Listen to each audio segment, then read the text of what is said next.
Welcome back. Today's podcast is 5 must-know success rules. And I'll suggest to all of you that you write these notes down. You absolutely positively check yourself against these rules, and you live by these rules, because really at the end of the day, with this podcast and our coaching program and our books and all the other things we've done over the years, what they're always focusing on is getting down to the essence of what makes somebody successful long term. And no better essence output is today's podcast with regards to the 5 success rules. Yes, unfortunately, these are the top 5. All of them have been proven. We're not trying anything out on you. Some of these might be a little bit hard for some of you to take, but they are absolutely tried and true. And you'll notice when you're listening to Julie and I know this is true based on the feedback that all of you guys give us, that the fact that you realize what we're saying is true because it resonates instantly with you. In other words, when Julie and I say our points, it's as, when we're trying to explain to you a concept, the reason that so many of you resonate with what we're saying is because intuitively,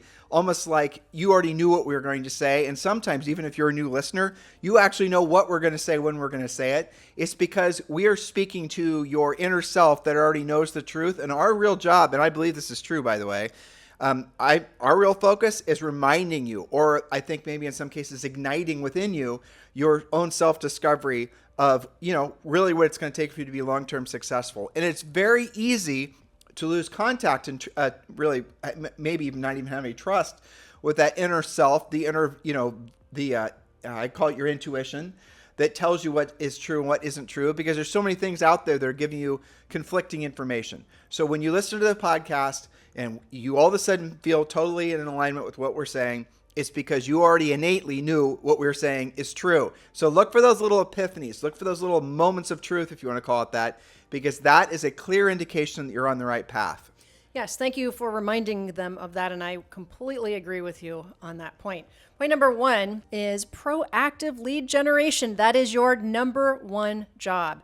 You must make contact with a greater amount of people more frequently than you think. And I would say, especially in today's market, where we've got some of the FOMO has dried up and not every buyer that was a buyer is a buyer, all of those types of pressures that you've got, the only solution to that is first to embrace this fact that lead generation is your number 1 job, but to realize that you've got to actually make more contact with a greater amount of people more frequently. And I would add to that, in a greater variety of places, not just your past clients and centers of influence. You've got to branch out from that. That is such an important point, because here's where my mind went as soon as you said that. It's so, should be true to all of you. If what you're doing now for lead generation, because the first point is proactive lead generation is your number 1 job. If what you were doing last year, 6 months ago, 6 minutes ago, 6 years ago isn't working now, it's not because you suck. It's because that lead generation thing it doesn't work as well anymore. And what you're discovering, I don't know how long you've been in business, dear listener, but if you've been in the business for more than 5 years, you know what I'm about to say is true. What worked today probably does work. What worked yesterday probably does work today, but not at the same level, because what happens as soon as a new lead generation, this is the difference between passive and proactive lead generation, but as soon as a new, let's say, passive lead generation thing comes in, Facebook ads, maybe it's some new gimmick with emails. Maybe it's buying leads from this company or that company. What happens is you might have a window where you can make the most of the opportunity that's going to last 90 days, maybe 180 days, and then it's oversaturated because everyone and their brother has figured out what you're doing to generate leads, and they're going to start copying you, and then all of a sudden the lead generation idea that you thought was the greatest thing ever is no longer working. Now, that can also run true to maybe some of the passive stuff, especially the passive stuff. Let's say, for example, you've been doing a direct mail campaign in your marketplace for years. And let's say years ago, it actually worked and it's not working now. And so what do? Well, where's your mind go? It's frustrating. It's scary. It's confusing. Well, here's the simple fact. It isn't working anymore. How much more time and energy are you going to spend trying to tweak the, postcards and trying to change the font and trying to change your sales copy and all the rest of it? And the more time you try to spend trying to make something that doesn't really work anymore work, the less time you're going to have to really focus on what is working now and what will work into the future. You guys get it? So you're going to have to give yourself permission to, there's an old saying, when the going gets tough, the smart get going. Well, I've heard a flip side to that, and or maybe Julie and I thought it up, frankly, but it's definitely true. And I've Googled this before, and you and I are the only ones that are attached to this quote, so maybe we did create it. But when the going gets tough, the smart leave. And I'll tell you where I originally started internalizing that is 30 years ago. when Julie and I were selling real estate, and then when we're part of a startup company, and Julie and I were the co-CEO for that company called, what was it called? Powerhouse. Powerhouse, yes. Right, doing all these other things. But what we were able to see is and back then we were all like, when the going gets tough, the smart get going. So we are going to use our life energy to try to make an idea that didn't really work. Well, that's called dumb, because what's going to happen then is what you should be doing, or where your energy should be flowing, it's not going to get your focus because you're too busy trying to make something work that's never going to work. So when the going gets tough, the smart leave. So if you're at a brokerage and the brokerage is not working out for you, you should leave. If you're doing some marketing and a lead generation thing that was working before and it's not working now, it's not you, it's the idea, it's the concept, it's the company that was providing you the lead, all these other things. If you've been trying to invest tons of money into YouTube video marketing or into building your CRM, and you've been doing it for years and years and years, because after all, everyone says that's the smartest thing and it's not working, well, maybe this is your opportunity. Give yourself permission to redirect your energy into something that is going to work. You have to trust your intuition. If it's not working, it's not working. You're just stuck in an abusive relationship with some of these lead selling platforms and some of these ideas that may have worked in the past and they're not now. And so choose to no longer be part of that abusive relationship. Very well put. That's a good way to color that. Point number 2, you must follow a proactive, profit-driven schedule. Not so long ago, we did a podcast about controlling your time and making sure you are productive and not just busy. You've got to follow, and not just have, but follow your proactive, profit-driven schedule. The things that you avoid the most are the same things that make you the most profitable. So you've got to do what you don't want to do when you don't want to do it at the highest level, and that's on a daily basis. Focusing on proactive lead generation, furiously fast lead follow-up, and past client communication, for example. Here's a quote from Winston Churchill, who said, "Success is not final, failure is not fatal. It's the courage to continue that counts." He's talking about doing what you don't want to do when you don't want to do it at the highest level, but not just doing it now and then when you have a panic attack because you just sold your last listing and you don't have any buyers in your pipeline. You do it every day, that won't happen to you. Well, but Julie, these are all, I love these points that you wrote, and your assistant ChatGPT, I assume, because these Winston Churchill quotes aren't things you normally quote. So as Julie's going through these points, I'm just thinking to myself, if, again, leaning back into the first point, now tying in with Julie's second point, some of you are losing faith in yourselves and you're losing confidence that you could actually be successful, maybe not just in real estate, but in life in general. And so you're starting to think, well, maybe success isn't for me. Maybe, great relationships aren't for me. Maybe great health isn't for me. Maybe I'm too old for that, too young for it, too smart for it, too ugly for it, too pretty for it. It does not matter.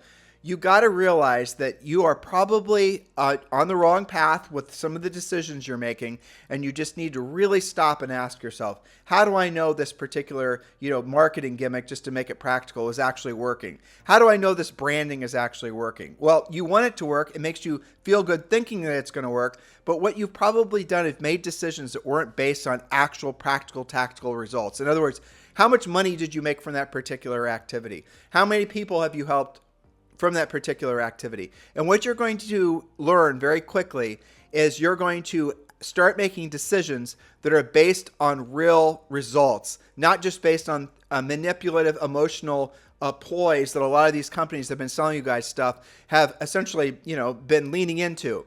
You want to be the number one, real estate brand in your marketplace. Well, here's another one. You want to be a social media star. You want to have 1 billion people following you and subscribing you and all the rest of it. Okay, why? Why do you want those things? Have you ever stopped to ask yourself why? Your mind fills in the gap. Then you say, well, because if I have 1 billion people on YouTube that are following me on Instagram or whatever, that automatically is going to mean a lot of people are going to call me. Really? That's going to result in real estate transactions? Have you actually verified that? How have you verified it? Have you asked real questions? Have you actually drilled down and followed through and asked yourself, and asked for verification, validation of these ideas and gone to the extent of doing the research yourself? You haven't, have you? And so the reason that these things aren't working isn't because you suck. It's because the idea doesn't really work. That's unfortunately the truth of what happens. And a lot of times with a lot of you, because then you start losing faith in yourselves and then your life energy goes out the door. And then you essentially say, well, I guess success and the highest version of myself will never happen in this lifetime. And that's unbelievably sad. So do take responsibility with the decisions you're making by really starting running every decision through very, very tough filters. Like hopefully I'm inspiring some of you to think like that now. That's a great lead up to our point number 3, which is exactly what you just said. You must own your success. You must own your success. Embrace affirmations like, if it's meant to be, it's up to me. And I'm a doer. I do things now. I get things done. You know, Franklin Roosevelt, thank you again, ChatGPT, wrote about success that the only limit to our realization of tomorrow will be our doubts of today. You talk about that with regards to controlling your time and how you're thinking about that success. Have you decided that success, as you said, maybe isn't for you? Well, you can undecide that and get back into control when you own your success. That's really awesome. Let's tie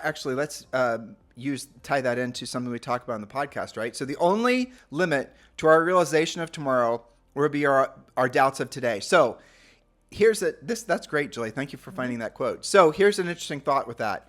If you do not like the version, the things that are around you, the health, the wealth, the happiness, the nature of your relationships, if you don't like how you're existing on this planet right now, there's things that are not in alignment with yourself as the highest, truest, and vision of yourself. Or you guys get it? If you're out of alignment with the person that you want to be, it's because the decisions you've made in the past have led you to this spot. If you're a little, fat, it's because you made a decision to eat things in the past. This should all be obvious to you. If you have a whole bunch of financial abundance, it's because the decisions you made in the past have led to this financial abundance today. So that's ultimately an interesting bridge to this next thought. If you don't believe that tomorrow will be better than today, then what you're going to do, Franklin Roosevelt, quoting him here, is you're going to lock in that reality. So if you believe that tomorrow, next year, next 10 years is going to suck, then you're not going to do the things today that would make it unsuck for you. So you're going to, why should I not have that dozen Krispy Kreme's donuts? I mean, after all, what difference does it make? Or the economy sucks, or the interest rates are just going to go up. There's no buyers or sellers. So when you have those thoughts, what are the actions that follow? They're the actions that are going to lock in your future reality being worse than it is today, versus if you believe tomorrow is going to be better than today. And I got great news for you. For the history of humanity, tomorrow has always been better than today. Maybe not tomorrow, but let's say next year. I mean, the lifestyles that we're living now, I wouldn't trade this lifestyle. I wouldn't trade the medical care. I wouldn't trade the abundance we have. All these things that we take for granted, those would be considered extreme luxuries only 20 years ago. I don't know if any of you have ever really considered how lucky you are. So if you're surrounded by abundance, which all of you are, you need to leverage that into the realization that you can actually get an exponential return on that, provided you take the actions today. So we're on a beach here in Puerto Rico with Julie and I.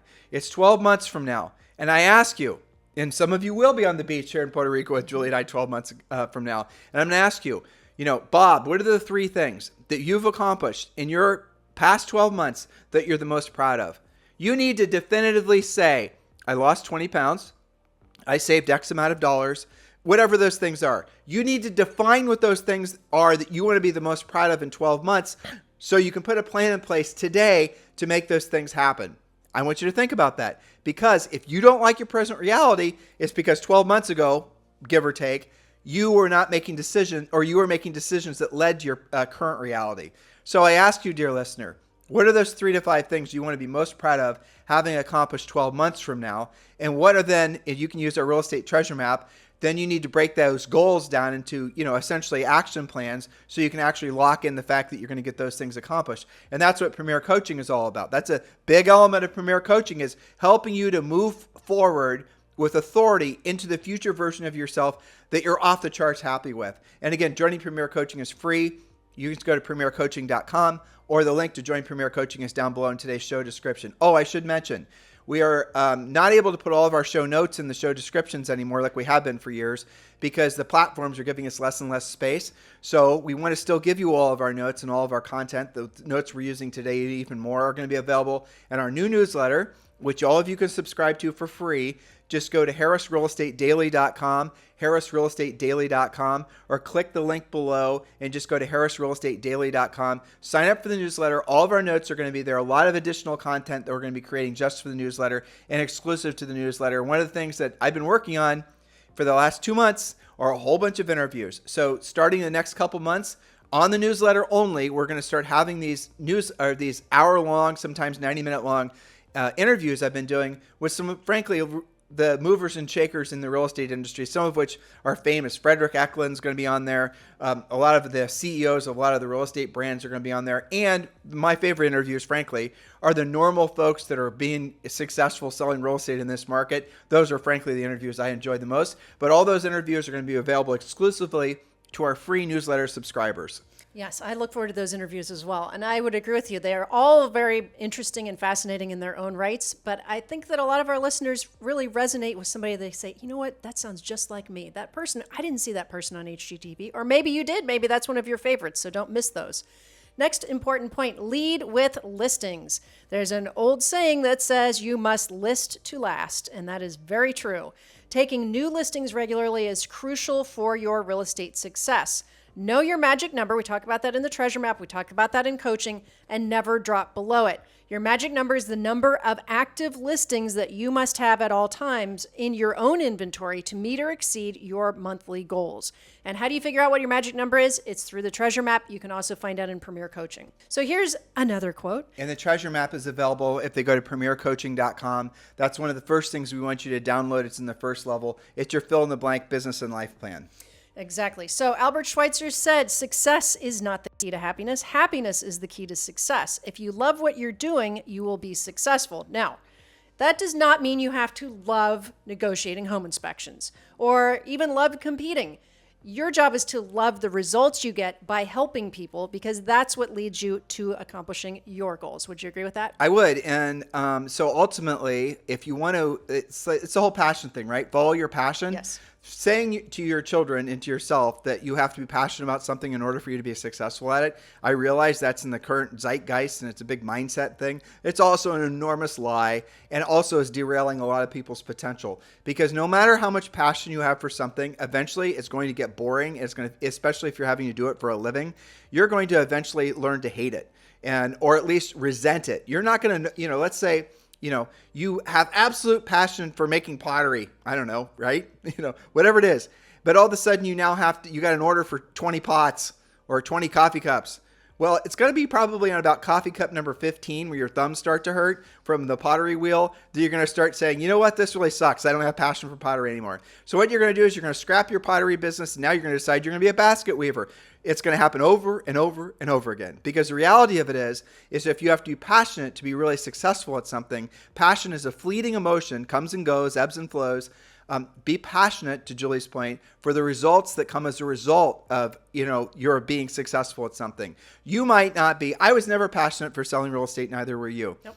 I was passionate for what came as a result of selling real estate. That should be a big liberating moment for all of you who are thinking, damn, I must have a problem because of the fact that I don't feel passionate for doing all this stuff that I'm told to, do, or I don't feel passionate for working on my branding, or I don't feel passionate for calling a FSBO or knocking on an expired door or whatever. Well, who cares? Do it anyway. Do what you don't want to do when you don't want to do it at the highest levels. I'll say it again. If you want ever increasing levels of success in your business and personal life, it's not from following your passion, guys. It's from doing what you don't want to do when you don't want to do it at the highest level. That is called the truth. Yes, that's right. I was kind of laughing because I was remembering when I was a musician, right? And I did have passion for that. But you know what was really terrible about that? You don't always get to choose what you play. I have a lot of passion for a lot of different pieces, but that's not always up to you. You have to play a lot of stuff you don't really like. Yeah, I remember having to go when you guys were playing the like Baroque medleys, blech. Baroque music. Yeah. And that's like, it's ear torture. Yeah, but you know what? If that's what was on the program, that's what you had to practice. So, all right. Next, but not last but not least, persistence and client focus. Nurture your database. This is a prevailing thought on many of our podcasts. Learn to do what you don't want to do when you don't want to do it at a highest level. But you know what is less painful for that is talking to people who already know, love, and trust you. This should be your foundational spoke on the wheel, but not your only spoke. So make sure that you're very persistent about that. We have done entire podcasts and podcast series about that, so that you know what I know. I was watching that. So yes, take care of your database. We have a lot of things going on in Premier Coaching right now having to do with the database, different pop-by ideas and scripting and taking good care of them. So that is our 5 top points. I think that these are hard to argue with because they're all very proven. I want to really drill down on something. So Julie and I do not have passion for doing this podcast. We don't. We have passion for what comes as a result of doing this podcast. Focus on the result. So if you're selling real estate and you're finding yourself, oh, I don't have passion for this, I can't do it anymore. I just, whatever, some fleeting emotional thing that you're not able to manifest within yourself anymore. You did when you got your license, but you don't feel it anyway. I'm burned out, or it's just not for me. You got to stop thinking like that. Focus on what comes as a result of having done the work. I hate going to the gym. We haven't gone to the gym yet today. We have to go to the gym today. We're going to swing kettlebells. I will hate it every single second except for when we're done and we're leaving. That's the only time I really like it. Me too. That's when Julie and I put pictures of ourselves on Instagram. It's basically our proof of life that we actually made it through another workout, right? Isn't that what it feels like? Yes. Yeah. So, the moral of the story is that I don't have passion for working out. I don't like doing it, but I like the results that come from it. I like the fact that I'm going to be 54 this year and I'm in great shape. I like the fact that I can keep up with our rabid 10-year-old, Yeah. I like the fact that I feel better now than I have in my entire life, or as much as I can remember, right? That is worth it. So I'm willing to do what I don't want to do, and I don't want to do it at the highest level because I like the results. Your results in real estate are not dependent on your passion or love for what you're doing. It's dependent on how attached you are for the results that come, not just for yourself in the form of financial rewards and lifestyle and all the rest of the quality of life issues, but also the results that you get from actually knowing you've helped somebody buy or sell real estate. That profound feeling of knowing that you helped somebody solve a problem, which is what you are doing as a professional salesperson. That is what professional salespeople do. They're problem solvers. But the feeling of accomplishment that comes from having sold that hard to sell listing, or having gotten that cranky buyer in contract, that is what you build your foundation on. That is where your strength comes from. That is where your confidence comes from. And you can't shortcut it. You can't brand your way to having that emotional response or having that, neurological pathway in your mind. You have to earn it. And that's the unfortunate truth, what a lot of you guys have been led to believe, that you can sort of fake it until you make it. Well, there's some validity to that, but the reality of it is the only real way to make it is actually to, have actually made it from actually having done the work. So please have your head screwed on straight about this. If you're in any way losing confidence in your ability to be successful in this market, I want you to go back, listen to this podcast again, subscribe to Harris Real Estate Daily, and you'll then be able to read our notes. You can do it. You are in the right place at the right time. This is going to be the start, what will be one of the longest real estate booms in the history of humanity, surely based on the number of people that want to transact. You got baby boomers, downsizers. You got Generation X, Julie and I's Generation X. You got the millennials. You got all the other whatever catch-all, marketing names we give these big groups of people. All of them want to buy or sell real estate, and you happen to be someone who, guess what, can help them buy or sell real estate. Good job, go you, right? So use this information to help you to stay motivated and focused. In the meantime, thank you for allowing us to be your daily real estate coaches. We certainly appreciate the honor of you guys allowing us to be in your lives every single day. It does give our professional lives a sense of purpose. So help us get the word out by giving us a 5-star review over in iTunes. And do leave a comment why you love the podcast. We certainly appreciate all your continued support. Have a fantastic day. We'll talk with you on the show tomorrow.